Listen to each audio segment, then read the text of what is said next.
Ladies and gentlemen, boys and girls, what is going on? I am GhostRobo, and this is Dark Souls 3.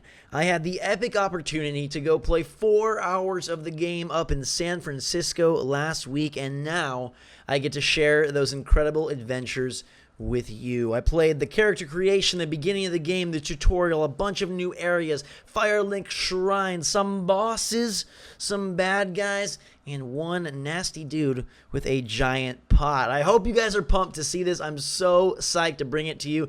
It's thanks to you guys that I even got this opportunity. Only a handful of YouTubers were able to go up and play the game super early, and it's because of you guys, all your epic support throughout the years. My Dark Souls 1 series was amazing, one of the biggest on YouTube, maybe still the biggest on all of YouTube. Dark Souls 2 was awesome, Bloodborne was fantastic, and now here with Dark Souls 3, we continue our quest for Epic Souls series domination. Technically the 5th game in this series, and it is beautiful. You'll get to see all those gorgeous graphics, the new gameplay systems, and more. If you guys are pumped for more of that footage, just let me know by hitting that thumbs up button. I will try my best to bring you more videos. I got to play, like I said, a bunch of it, and I'll go through and share that with you. Let me know in the comments below if you're excited and what your favorite Souls game has been thus far. Demon, 1, 2, Bloodborne, or maybe you're looking forward the most to 3. 3 starts off really good, and I loved what I played. So let's just let the gameplay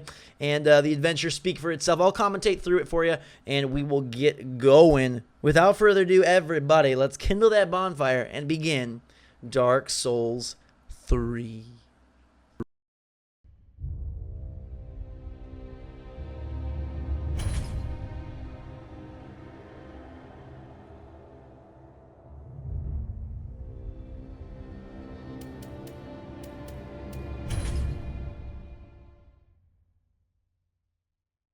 Yes, indeed. It is called Lothric, where the transitory lands of the Lords of Cinder converge.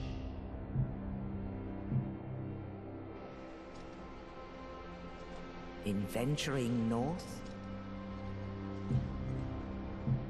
the pilgrims discover the truth of the old words. Fire fades, and the lords go without thrones.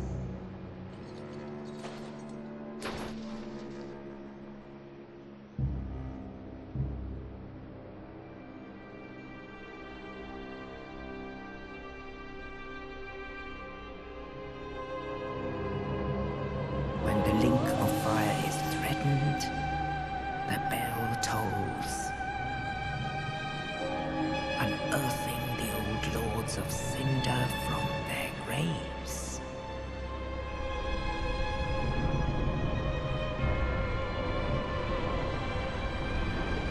Aldrich, Saint of the Deep.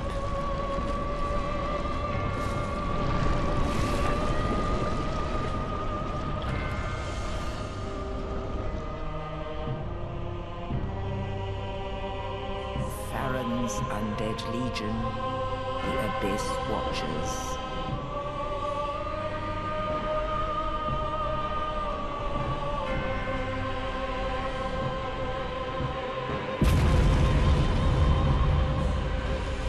And the reclusive lord of the profaned capital.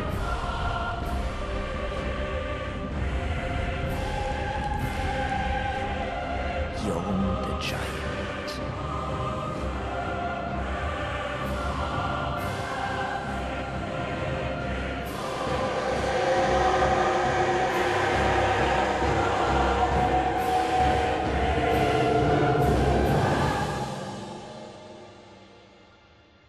Only in truth, the lords will abandon their thrones.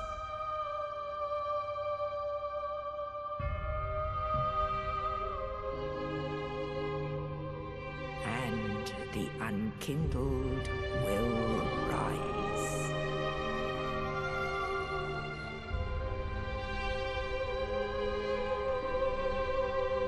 Nameless, accursed undead unfit even to be cinder. And so it is that ash seeketh embers.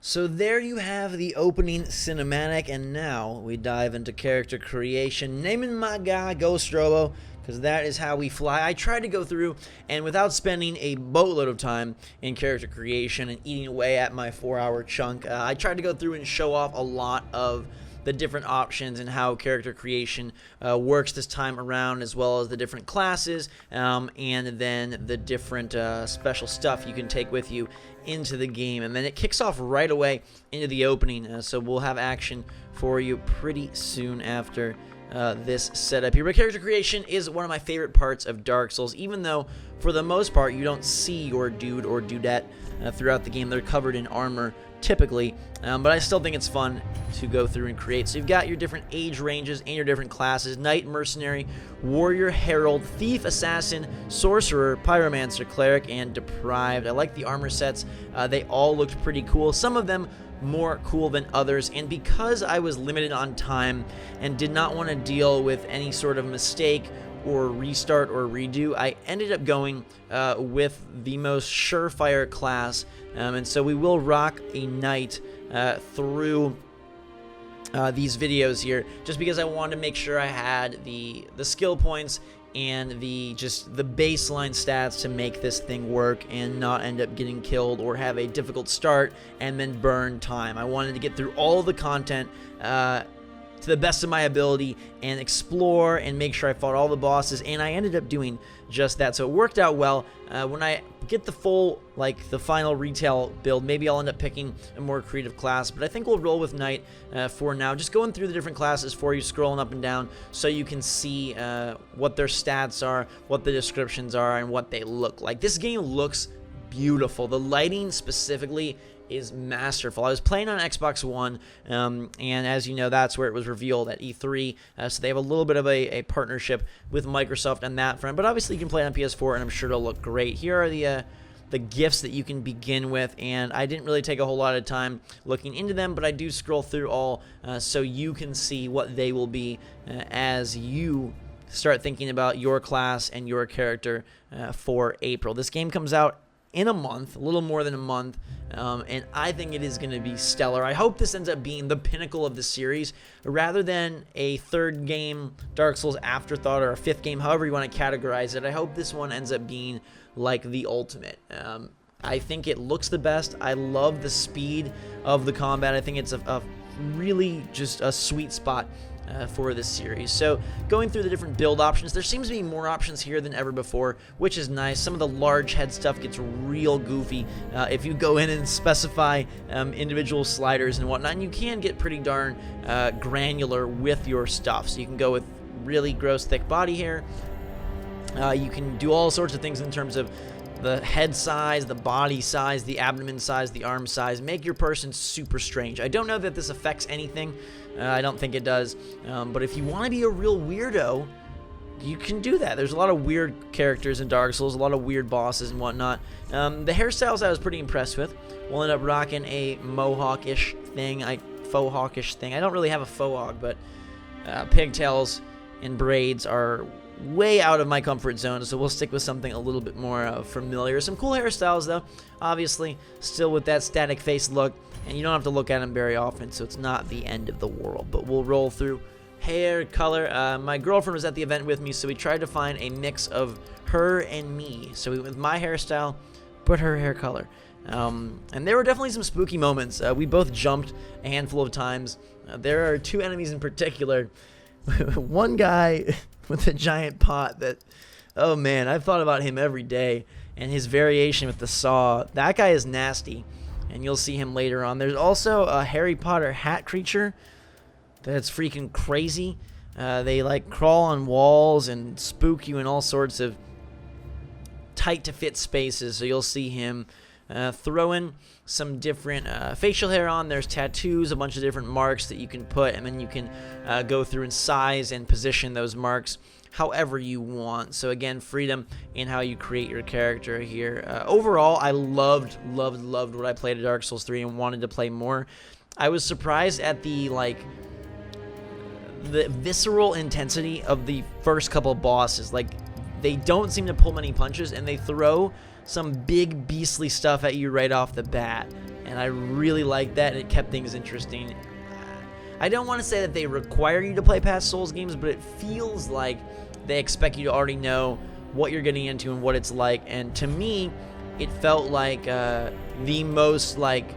fastest start to a game, which is pretty cool. And I'll obviously talk about a lot more of this stuff as it happens. That is character creation. Didn't want to waste a ton of time, so we are ready to go finalize that bad knight and bring him into existence here at the start of Dark Souls 3, where we'll learn all the buttons and the rolls and the jumps and the sprinting and the strange ways with which you hold the controller to sprint, jump, and still maintain strafing composure.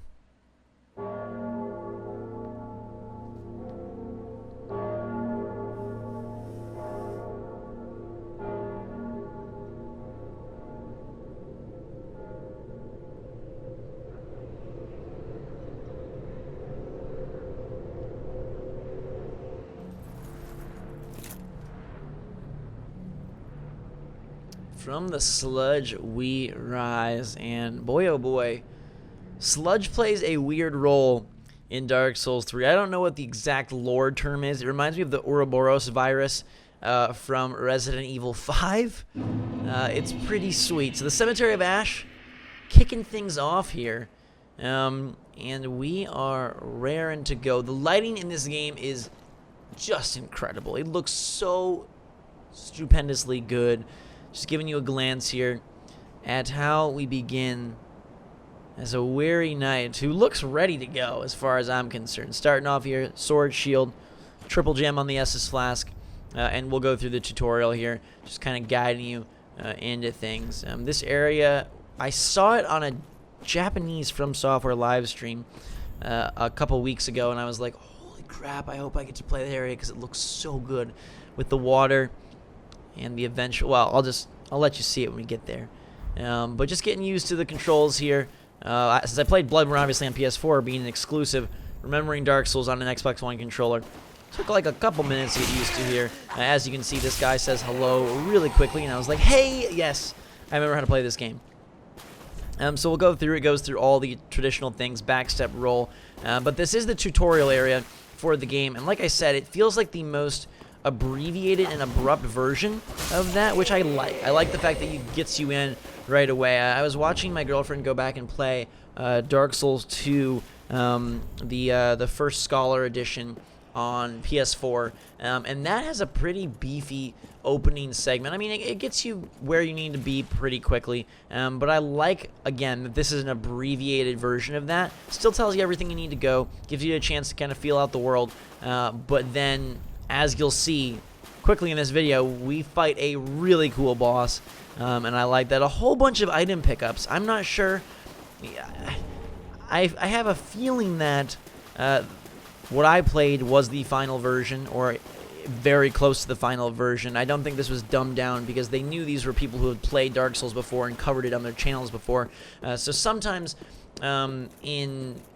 in like PAX or E3 or show floor experiences like that, they will dumb the demo down to make sure people don't have a brutal time with it. They still end up having a pretty tough time, but not the toughest of times. But I think that this was the appropriate difficulty and everything. It sure seemed like it, especially based on some of the later bosses. But the item drop rate seemed really high. And maybe I'm just misremembering since I've most recently played Bloodborne and not Dark Souls. But holy crap, the drop rate of items and just how many items I ended up finding seemed like, man, I need a bigger boss for sure. So we're tearing through some of these initial ghouls here. Learn the controls, just going through some stuff, kicking our way to the championship podium. Parries and all that good stuff, very hard, but I did notice that enemies do it quite often. There were a handful of instances where I ran into enemies who were just ridiculously good with their timing and took me out in ways that I did not love very much at all. Just going through here and seeing some of the different options, what the menu system is like this time around, checking out just vibration, jump controls, yada yada yada. I was thinking about switching up the controller orientation, but I decided just to stick with it.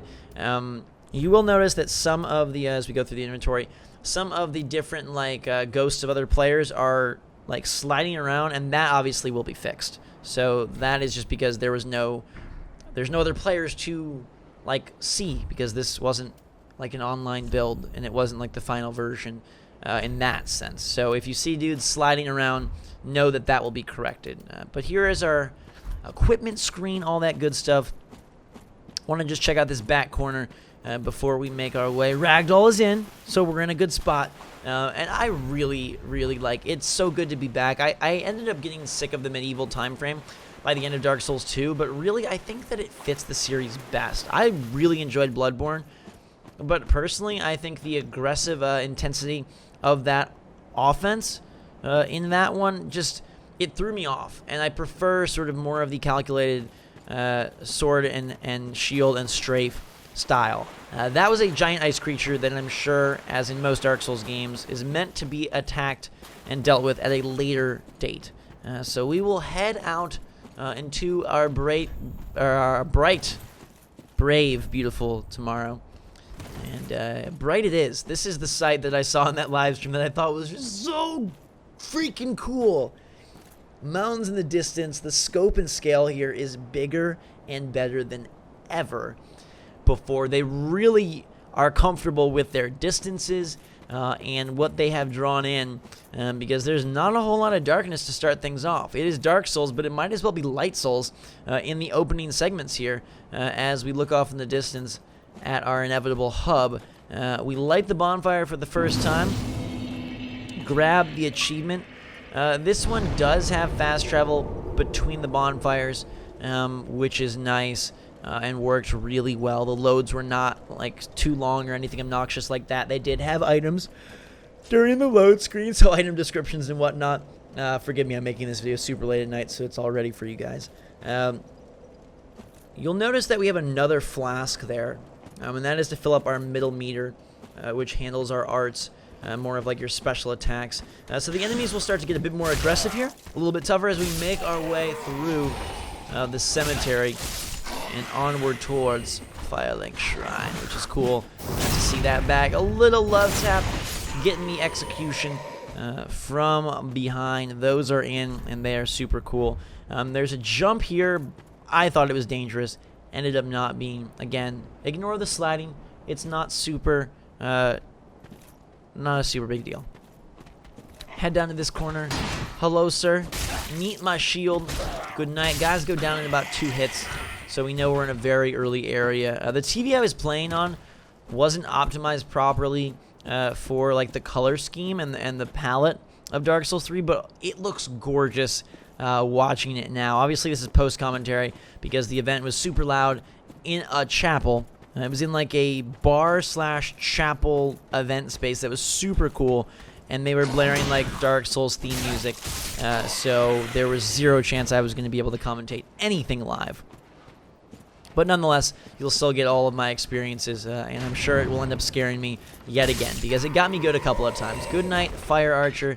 You are a thug. So this is where you could have dropped down and probably got a falling attack on that dude. If we look over here, that is where we were. And it functioned as slightly a shortcut, I guess, but not really. So things are going to get grueling real quick. See that dude out there? Ominous. There's candles, there's puddles of water, there's reflections everywhere, looking super dope. And this guy has a massive weapon. Hello? Are you a friend? Are you a foe? Remove the sword. I don't know. He's got some gook wrapped around his chest. We'll pull that blade and end his night of rest. Hello, first boss. Welcome to Dark Souls 3. The boss rush begins very quickly. This guy does have a long weapon, but he is not super difficult. As long as you know what you're doing and you strafe and block and roll. He doesn't chew up that much stamina, which is nice. Kind of gives you a warm-up in case you need that welcome back into the Souls universe. Alright. Oh, the music here was epic, so I'm not going to talk a whole ton.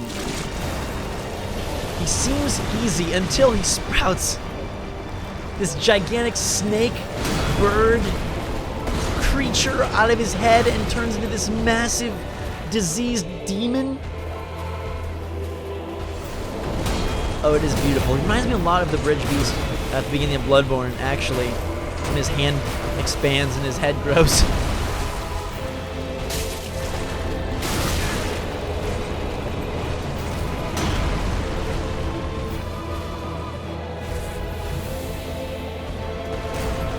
Chugging Estus to make sure we don't go down. Just chip away at him up close, the best way to kill this poor man. Husk of a knight. The Heir of Fire has been destroyed. We picked up the coiled sword, and we'll light the bonfire and restore Ember. And when Ember is restored, that's kind of like the humanity thing in this game, it seems. And you will have fire and lava-ish looking things running through your veins. It greatly boosts your health meter, and there are embers that you can consume that function not only as a way to boost the health meter, but will restore health up to that point. So it almost functions as an extra +1 on the Estus Flask. If you die and start adventuring again, then use the ember when you're low on health, because it will not only expand your health meter, but also fill it up. So those were super helpful, and kind of like a super potion, basically. Just some of the sights and some of the vistas in this game, absolutely stunning. So we took down the first boss, pretty easy, like I said. A nice, like, intro, like, kind of just revving the engine once again as we open these doors. I like the fire effects through your body.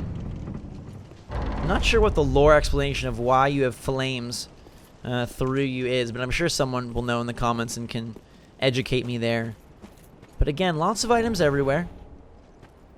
Broken sword, telling you to open the menu if you wanted to, like, switch things up there. Again, with the snow-capped peaks. We'll head down this place here. Bunch of these Grim Reaper-looking fools defending their white orbs of item deliciousness. Good night, friend. I did not want to fall off here. That guy didn't die there, so he'll just slump and get a head rush for the next 1,000 years or so. We'll carefully navigate this little path and grab a homeward bone. Nothing else over here, but you have to be extra sure. I did try to explore some of the nooks and crannies, not all of them, because I knew I was short on time, but I tried to make sure I was thorough with the world just to give you guys a real good look at what all it had.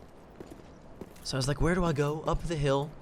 Oh, no. I didn't know how big the areas were, so I wanted to make sure that I didn't miss anything. Again, with the lighting, just knocking my socks off. Currently, they're already off. But if I had them on, they'd probably be falling off once again. A little bit of aggro on those guys up the hill for the first time, really. Taking some hits, but again, that boosted HP meter means I'm not too worried. Good night to you, Mr. Archer, and sayonara to you, Spearman McGee. Firelink Shrine is right up there, and that will play host to the blacksmith and where you'll level up and all that jazz. We'll explore that further in the next video, I believe. But that is kind of the intro there and the beginning, and from here things just get a whole lot weirder and a whole lot more chaotic. So back in the Firelink Shrine, I was like, did I miss anything? I want to make sure there wasn't an extra path, because they sort of listed out the areas we would explore, and at this point I was like, just out of curiosity, could that be a bad guy? I was like, probably not, based on all the candles. I mean, there's a lot of blood splatters on the floor, a lot of marks of death, so I was concerned, like, is this actually like a trick thing, like that you expect it to be your level up master? Welcome to the bonfire, unkindled one. But it ends up being your level up master. I'm a firekeeper. I tend to the flame and tend to thee. The lords have left their thrones and must be delivered to them. To this end, I am at thy side. Sweet. So we have a friend, and we will work. Then touch the darkness within me. Take nourishment from these sovereignless souls. We'll work our magic and move our ways up the level ladder. Kind of a weird way to put it, Miss Firekeeper saying touch the darkness inside me, but hey, we'll do that. Our stats screen is here, and we will move our way through. Beginning with points, obviously, they don't start you at level 0, otherwise you'd have nothing. You can remove that to simplify things, which I thought was strange. I guess if you're like, I don't even want to deal with stats and numbers and math, you can, I guess, just go through and not look at that and see more of the world. It makes the menu look kind of awkward. But going through just the different attributes here, if you're not familiar with what vitality and endurance and vigor and all that is, you can pause and read through those descriptions. I just wanted to make sure that they were all the same and knew what they were and where we would place our points as we work our way down and up.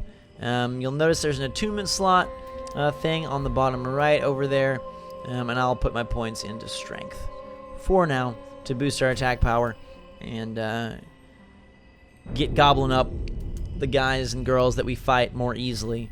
Yeah, so grabbing a little bit of this, a little bit of that, had some souls to spend, and that's kind of nice and fun that you can dump these in right away.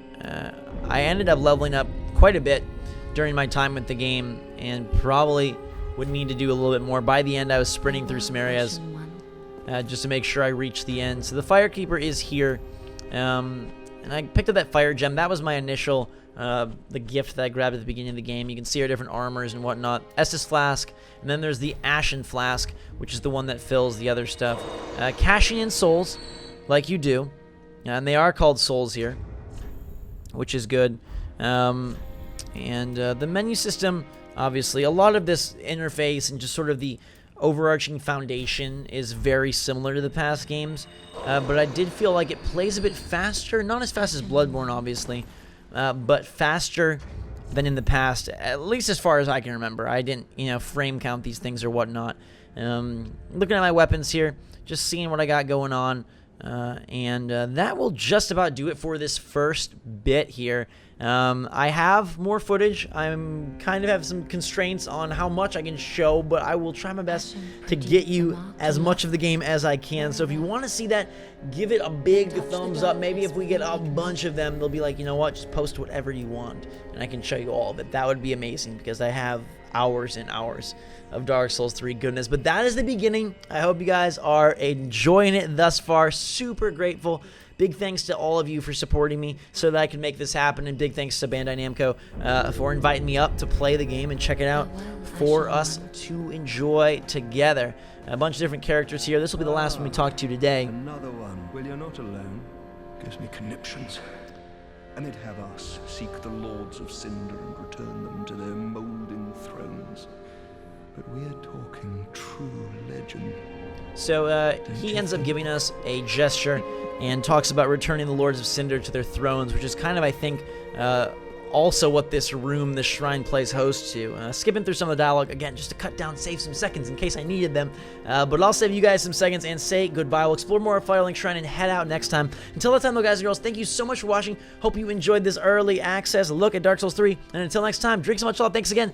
We will see you all later. Well, a newcomer, I see.